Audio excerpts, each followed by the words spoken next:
எம்மாடி அவ சொல்லதுல என்ன தப்பு இருக்கு? என்னத்த நீங்களும் புரியாம பேசிக்கிட்டு இருக்கீங்க?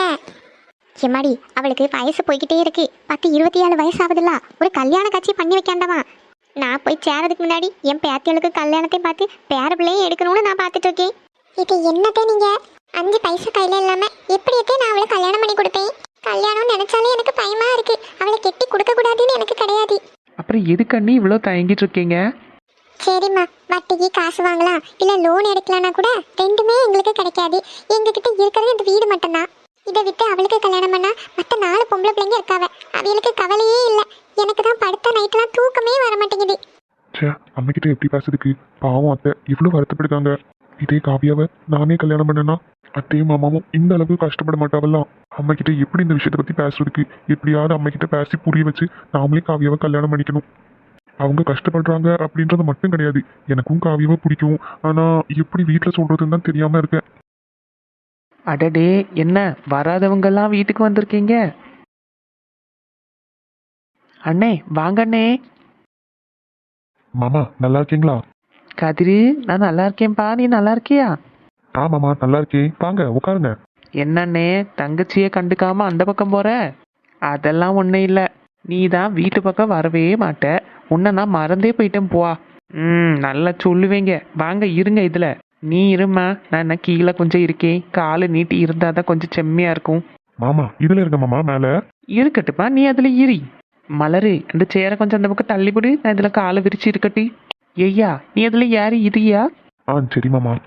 எம்மாம்மா, கால் என்ன வலி வலிக்கு. என்னங்க, காஃபியை தான் போட்டு எடுத்துட்டு வரட்டா? இருக்கட்டுமா, எல்லாரும் இருக்காவல்ல, நீ இதில் இரி. கொஞ்ச நேரம் பேசிட்டு அதுக்கப்புறம் போ. நீங்கள் எல்லாம் டீ குடிச்சாச்சா?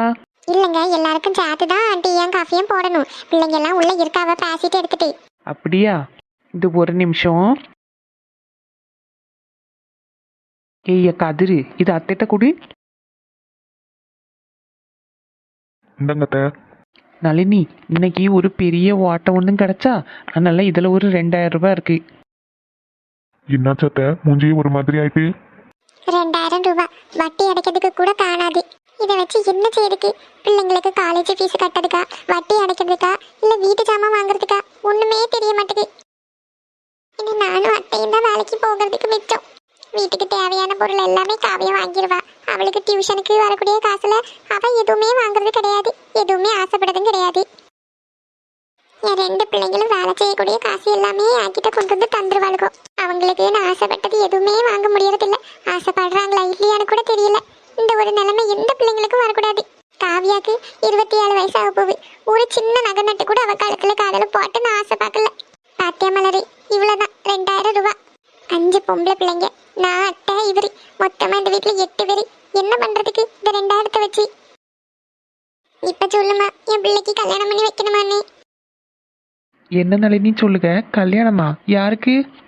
சொல்லு மலரி, அதான் உங்க அண்ணன் கேட்கவலா?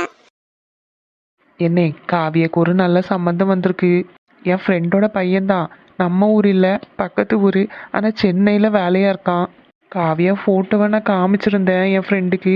அவனுக்கு இவ்வளோ நல்லா பிடிச்சிட்டு, அதனால் கல்யாணம் பண்ணிக்கிறேன் அப்படின்னு கேட்டிருக்காவ. கொஞ்சம் நல்ல வசதியான குடும்பம்தான், நல்ல வேலையிலையும் இருக்கான் பையன். ஏதோ பெரிய பேங்க்ல மேனேஜராக இருக்கான். நான் வந்து காவியாவை கல்யாணம் பண்ணிக்கிறேன்னு அவனே ஆசைப்பட்டு கேட்டான். அதான் நான் அன்னிட்டே உங்கள்கிட்டையும் கேட்டுட்டு போகலான்னு வந்தேன். என் பிள்ளைக்கு ஒரு கல்யாணத்தை கூட பண்ணி வைக்க முடியாத பாவியாயிட்டனே நான். என்னன்னே இது சின்ன பிள்ளை மாதிரி அழுதுட்டு இருக்கீங்க? மலரி, அவர் அழட்டும் விடு. எவ்வளவு வலியதான் அவரும் தாங்கிக்கிட்டு இருப்பாரு. என் பிள்ளைக்கு 27 வயசாகும். என்னைக்கு நான் என் பிள்ளைய கல்யாணம் பண்ணி கொடுப்பேன்? ஒரு பைசா கூட சேர்த்து வைக்காம என் பிள்ளைங்க 5 பேரை எப்படி நான் கரையத்த போறேன்னு தெரியலையே. தினம் தினம் மாடா உழைச்சாலும் வட்டி கட்டுறதுக்கே என் பணம் எல்லாம் போயிட்டு இருக்கு. என்னைக்கு கடனை எல்லாம் அடைச்சி என் பிள்ளைங்களை கரையத்த போறேன்னு தெரியலையே கடவுளே. அப்பா வந்துட்டீங்களா? அப்பா என்ன பாச்சி? அப்பா என்ன பாச்சி, இப்ப எதுக்கு அழுதுட்டு இருக்கீங்க? எம்மாடி காவியா, அப்பாவும் மன்னிச்சிருமா. இப்ப நீ எதுக்குப்பா என்கிட்ட மன்னிப்பு கேக்குறீங்க? இப்ப என்ன பார்த்து சொல்லுங்கப்பா. காவியா உள்ள போமா. அம்மா சொல்லுங்கம்மா, அப்பா எதுக்குமா அழுதுட்டு இருக்காங்க? பாட்டி நீயாவது சொல்லு பாட்டி, அப்பா எதுக்கு இப்படி இருக்காங்கன்னு. ஏதாவது பிரச்சனைன்னா சொல்லுங்க. அதான் நீங்களாவது சொல்லுங்க, அப்பா எதுக்கு இப்படி இருக்காங்கன்னு சொல்லுங்க. காவியா ஒன்றும் இல்லை காவியா, அது சொல்லுங்க அத்தா. காவியா, நீ உள்ள போ மக்களே. இல்ல, என்ன விஷயம்னு தெரிஞ்சாதான் நான் உள்ள போவேன். அப்பாக்கு என்னாச்சு, எதுக்கு அழுதுட்டு இருக்காங்க? உடம்பு எதுவும் சரியில்லையோ? ஹாஸ்பிட்டல் போலாமா? அதெல்லாம் ஒன்றும் இல்லை காவியா, நீ உள்ள போம்மா. இல்ல, என்ன விஷயம்னு நீங்க யாராவது சொல்லுங்க, அப்பதான் நான் உள்ள போவேன். காவியா, அது வந்து உனக்கு சொல்லுங்க அத்தை. எனக்கு எம்மாடி, உனக்கு கல்யாணம் பண்ணி கொடுக்க முடியலையேன்னு நினச்சிதான் உங்கள் அப்பா இப்போ வருத்தப்பட்டுட்டு இருக்காவ. என் ஃப்ரெண்டோட பையனுக்கு உனக்கு கல்யாணம் பண்ணுறதுக்காண்டி கேட்டிருந்தாவ. நல்ல பையன், அவன் உன்னை பார்க்க வர அப்படின்ட்டு சொல்லியிருக்கான். அதை பற்றி பேசலான்னு தான் அத்தை வந்தேன். ஆனால் இங்கே இருக்க நிலமையை பார்த்தா இப்போ கல்யாணம் பண்ணி வைக்கிற நிலைமை இங்கே இல்லை. அதை நினச்சி தான் அண்ணன் அழுதுட்ருக்காவ. என்னத்த சொல்லுவீங்க? கல்யாணமா? அதுவும் எனக்கா? ஆமாம்மா, காலங்காலத்தில் ஒரு கல்யாணத்தை பண்ணி வைக்கணும்ல. உனக்கும் வயசு போய்கிட்டே இருக்கு. இல்ல, நான் கல்யாணம் பண்ணிக்க மாட்டேன். அம்மா, நான் எதுக்குமா கல்யாணம் பண்ணணும்? நான் உங்க கூடயே இருக்குவேம்மா. என்னை எங்கேயும் கல்யாணம் பண்ணி அனுப்பி வச்சிடாதம்மா. அப்பா, என்ன கல்யாணம் பண்ணி கொடுக்க முடியலன்னு நீங்க வருத்தப்படாதீங்க. நம்ம கிட்ட காசு பணம் வசதி எல்லாமே இருந்து நீங்க என்ன கட்டி கொடுத்தாலும் நான் போக மாட்டேன். நான் உங்க கூடவே இருப்பேன்ப்பா. உங்களை யாரு பார்த்துப்பாங்க? நாங்க 5 பேரும் பொம்பளை பிள்ளைங்க. அதை பத்தி நினைச்சு நீங்க ஒரு நாள் கூட கவலைப்பட்டதே இல்லை. நாளைக்கு எங்க எல்லாரையும் நீங்க கல்யாணம் பண்ணி அனுப்பிட்டீங்கன்னா உங்களை யாரு பார்த்துப்பாங்க? நான் இருப்பேன், உங்க 2 பேரையும் நல்லா பார்த்துப்பேன். காவியம்மா, நீ பேசுறதுல என்னம்மா நியாயம் இருக்கு? நீ இப்படி பேசுனதோடி அம்மையும் அப்பாவும் உன்னை இங்கேயே இருக்க வைப்பாங்கன்னு நினச்சிட்டு இருக்க. உனக்கும் ஒரு கல்யாணத்தை பண்ணி பார்க்கணுன்னு அவங்களுக்கும் ஆசை இருக்கும்ல. உனக்கு அடுத்தது ஒரு தங்கச்சி இருக்கால, அவளையும் கெட்டி கொடுக்கணும்ல. உனக்கு அவளுக்கு 1.5 வயசு தான் வித்தியாசம். உன் கல்யாணத்தை முடிச்சதோடி அவ கல்யாணத்தையும் பார்க்கணும். என் தங்கச்சிங்க 4 பேரையும் நான் படிக்க வைப்பேன். அவங்க 4 பேருக்கு நான் கல்யாணத்தை பண்ணி வைப்பேன். நீ என்ன மட்டும் கல்யாணம் பண்ண சொல்லாதீங்க. நான் எங்கேயும் போக மாட்டேன். நான் என் அம்மா அப்பா கூட இங்கே தான் இருப்பேன். சரி, அப்படியே நான் கல்யாணம் பண்றேன்னு ஒத்துக்கிட்டாலும் உங்ககிட்ட எல்லாம் காசு இருக்கா? எனக்கு எப்படி கல்யாணம் பண்ணி வைப்பீங்க? அதை நினச்சிதாம்மா உங்கள் அப்பா இப்போ அழுதுட்டு இருக்காவ.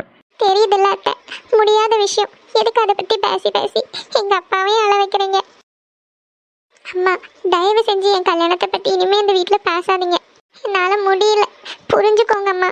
நான் என்னம்மா பண்ணதுக்கு எல்லாரும் கேட்பாவ, பொண்ணுக்கு கல்யாணம் பண்ணி வைக்கலையா கல்யாணம் பண்ணி வைக்கலையான்னு. அது நம்ம குடும்ப கஷ்டம் சூழ்நிலை, இதெல்லாம் யாருக்குமே சொன்னா புரியாது. எல்லாரும் எவ்வளோ வருத்தப்படுறாங்க.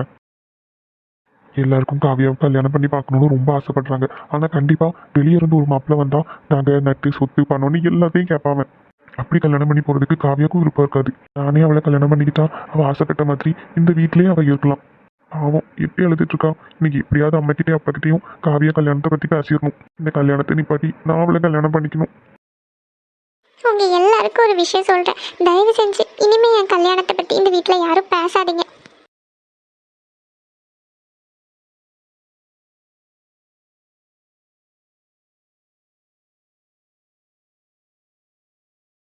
எனக்கு மட்டும் ஏன் இவ்வளவு கஷ்டத்தை கொடுக்குற கடவுளே?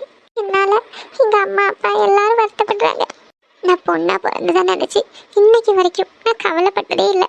ஆனா இன்னைக்கு நான் எதுக்கு பொண்ணா பிறந்தேன்னு நினைக்கிறேன்.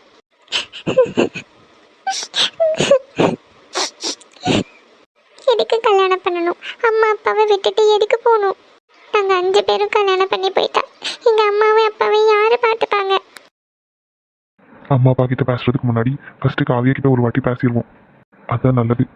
ஒருவேளை அவளை ப்ரப்போஸ் பண்ணா இதுவும் என்னை பற்றி தப்பாக நினச்சிப்பாளோ? ஏதோ அவள் மேலேயும் அவள் ஃபேமிலி மேலேயும் இருக்க சிம்பதினால தான் அவளை ப்ரப்போஸ் பண்ணுறேன்னு எதுவும் நினச்சிப்பாளோ? கண்டிப்பாக அப்படி கிடையாது. சின்ன வயசுலேருந்தே எனக்கு அவனா ரொம்ப பிடிக்கும். ஆனால் அது எப்படி சொல்கிறதுன்னா தெரியல. அதை பற்றி சொல்லணும்னு நினச்சாலே எனக்கு பயமாக இருக்குது. இன்னைக்கு எப்படியாச்சும் சொல்லிடணும். காவியா, சொல்லுங்க அத்தா. அழுதுட்டு இருந்தியோ? அதெல்லாம் இல்லை. அப்புறம் நீங்களே பார்த்தீங்கல்ல உள்ள என்னெல்லாம் பேசுறாங்கன்னு. இப்போ எங்க ஃபேமிலி இருக்கிற சிச்சுவேஷன்ல கல்யாணம் ஒரு கேடா. கண்டிப்பா இப்போ ஒரு பையனை பார்த்து என்ன கல்யாணம் பண்ணி வச்சாங்கன்னா அவங்க நகை நட்டுன்னு ஒவ்வொன்றா கேட்பாங்க. கல்யாணம் முடிச்ச கையோட அடுத்த 1 வருஷத்துக்கு என்னெல்லாம் தேவையோ எல்லாம் கேட்பாங்க. எங்க அம்மா அப்பா இருக்கிற நிலைமையில இப்போ இதெல்லாம் பண்ண முடியுமா? நீங்களே சொல்லுங்களேன். சொல்லுங்க அத்தா. அவங்க இருக்கிற சிச்சுவேஷனில் கண்டிப்பாக இப்போதைக்கு எதுவுமே பண்ண முடியாது. அப்புறம் நான் எப்படி கல்யாணம் பண்றது? நாங்க 5 பொண்ணுங்க வரிசையா நிக்கிறோம். ஒருத்தர் முடிச்சு ஒருத்தர்னு கல்யாணம் பண்ணி வைக்க வேண்டியது இருக்கும். சரி அத்தா, அவங்க சொல்ற மாதிரி கடனை உடனே வாங்கி வயசு போயிட்டே இருக்கே, வருஷம் போயிட்டே இருக்கேன்னு சொல்லி எனக்கு கல்யாணம் பண்ணி வச்சாங்கன்னு வச்சுக்கோங்க. நான் டியூஷன் எடுத்து வரக்கூடிய காசு எல்லாமே நான் கல்யாணம் பண்ணி போனதுக்கப்புறம் அந்த குடும்பத்துக்கு போயிடும். அவங்க அந்த காசெல்லாம் என் வீட்டுக்கு கொடுக்க விடுவாங்களா? இல்லை, நான் டியூஷன் எடுத்து வரக்கூடிய காசில் தான் வீட்டுக்கு எல்லா தேவையான பொருளையும் நான் வாங்கிட்டு இருக்கேன். சௌமியா அவ கொண்டு வர காசுல லோன் அடைக்கிறது, பாலுக்கு கரண்ட்டுக்குன்னு அவ கொடுத்துருவா. மற்ற 3 பேரும் படிச்சுட்டு இருக்காங்க. அட்லீஸ்ட் அவங்களாவது ஆசைப்பட்டதை படிக்கணும்னு நான் நினைக்கிறேன். எனக்கோ சௌமியாக்கோ அதுக்கு முடியல. அவங்களாச்சும் ஆசைப்பட்டதை படிக்கணும்ல, ஆசைப்பட்ட வேலைக்கு போகணும் தானே. நீங்களே சொல்லுங்க அத்தா. நீ பேசுறது எல்லாமே நியாயமா தான் இருக்கு காவியா. ஆனா இப்போதைக்கு நம்மளால எதுவுமே பண்ண முடியாது. அவங்க நாளைக்கு இல்லைன்னா அதுக்கு அடுத்த நாள் ஒன்று பொண்ணு பார்க்க வரதா சொல்லிட்டு இருக்காங்க. என்னத்தான் சொல்லிட்டு இருக்கீங்க? ஆமா காவியா, அம்மாவும் அத்தையும் பேசிட்டு இருந்ததை கவனிச்சேன். அப்பதான் சொன்னாங்க அவங்க வந்து பார்த்துட்டு போட்டோம், அதுக்கப்புறம் அவங்க ஏதாச்சும் எதிர்பார்க்கறாங்களா இல்லையா அதெல்லாம் பார்த்துட்டு நம்ம அப்புறமா கல்யாணத்தை நிச்சயம் பண்ணிக்கலாம் அப்படின்னு சொன்னாங்க. எனக்கு பயமா இருக்கு. ஒருவேளை கல்யாணத்துக்கு சரின்னு சொல்லிட்டாங்கன்னா? எனக்கு என்ன பண்றதுன்னு தெரியல காவியா. இப்போ இதை பத்தி பேசலாமா இல்லையான்னு எனக்கு தெரியல. ஆனா என் மனசுல தோணுன ஒரு விஷயம் உங்ககிட்ட கேட்கணும்னு நினைக்கிறேன். கேட்கலாமா? கேளுங்க அத்தா. ஒருவேளை அந்த பையனுக்கு ஒன்று பிடிச்சி போய் எதுவுமே வேண்டாம் உங்க பொண்ணை மட்டும் கல்யாணம் பண்ணி கொடுத்தா போதும்னு கேட்டாங்கன்னா? அது வந்து பையன் நல்ல பையன், வேலையில இருக்கான், சென்னையில வேலையில இருக்கான். அப்போ கண்டிப்பா நான் கல்யாணம் பண்ணிக்க மாட்டாத்தா. ஏன் காவியா? நான் தான் சொன்னலாம், இங்கிருந்து நான் எங்கேயுமே போக மாட்டேன். அடுத்த தெருவுனா கூட ஓகே தான். ஆனால் இன்னொரு ஊருக்கு நான் போனால் என் அம்மா அப்பாவை என்னால் பார்க்கவே முடியாது. நான் எப்போவுமே அவங்க கூடவே இருக்கணும்னு நினைக்கிறேன். அப்போ இந்த ஒரு பையனா இருந்தா உனக்கு ஓகேவா? அப்படி கேட்டீங்கன்னா இந்த ஒரு பையனாலும் ஓகே தான்.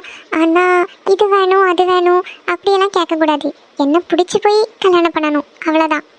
காவியா, இப்போ வரைக்கும் நான் இதை பத்தி உங்ககிட்ட பேசினது இல்லை. நீ இப்போ இதை பத்தி சொன்னதுனால நான் உங்ககிட்ட ஒரு விஷயம் சொல்லிக்கேன். உனக்கு என் பற்றி நல்லாவே தெரியும். நான் ஸ்ட்ரெயிட் ஃபார்வர்ட், எதுனாலும் நான் பழிச்சுன்னு சொல்லிடுவேன். அப்படிதான் உங்ககிட்ட கேட்கணும்னு நினச்சிட்டே இருந்தேன். ஆனால் உன் விஷயத்தில் மட்டும் நான் எதுக்கு இவ்வளோ நாள் வெயிட் பண்ணேன், எதுக்கு இவ்வளோ தயங்குறேன்னு தான் எனக்கு தெரியல. என்ன சொல்ல வரீங்க? காவியா, எனக்கு ஒன்று சின்ன வயசுலேருந்து ரொம்ப பிடிக்கும். I think I mean love with you.